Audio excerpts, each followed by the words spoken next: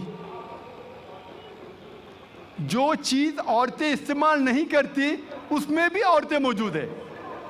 مثال کے طور پہ آپ اگر موٹر سائیکل کی ایڈ دیکھیں گے, کتنے خواتین, کتنے عورتیں دنیا میں موٹر سائیکل چلاتی ہیں, کتنے, پھر بھی موٹر سائیکل کی ایڈ میں آپ عورتوں کو دیکھیں گے.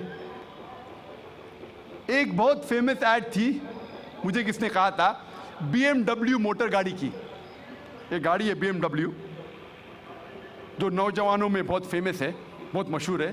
عام طور پہ مرسڈیز کو مانا جاتا ہے بہت اچھی گاڑی, لیکن نوجوانوں میں BMW وہ اور تیز ہے, اس کا پک اپ اچھا ہے, تو نوجوان پسند کرتے ہیں BMW گاڑی, اور تیز اور پک اپ, ویری فاسٹ کار. تو مجھے کس نے کہا تھا, ایک مشہور ایڈورٹیزمنٹ تھی BMW کی. اس BMW کے آگے اس ایڈورٹیزمنٹ میں ایک عورت ہے بکینی میں, اس کے بدن پہ بہت کم لباس تھا بکینی میں, اور وہ ایڈ میں لکھا تھا, وہ گاڑی کے آگے کھڑی تھی وہ عورت بکینی میں, اور ایڈورٹیزمنٹ میں لکھا تھا ٹیسٹ ڈرائیو ہر ناؤ, اسے گھماؤ اور دیکھو ابھی, کس کو, لڑکی کو یا گاڑی کو. یہ مغربی تہذیب ان کے ماؤں کو بیچتی ہے، ان کے بیٹیوں کو بیچتی ہے، ان کے بہنوں کو بیچتی ہے. ہم اس کو بالکل غلط کہتے ہیں. ہم نہیں چاہتے کہ ہمارے ماں، ہمارے بہن، ہماری بیٹیاں بازار کی زینت بنیں. وہ لبرائزیشن کے نام پہ، ترقی کے نام پہ اپنے خاتون، اپنے عورتوں کو بیچ رہی ہے. اور ہم دیکھتے ہیں کہ جتنا بھی میڈیا اسلام کو بدنام کر رہی ہے، اتنا ہی اسلام پھیل رہا ہے.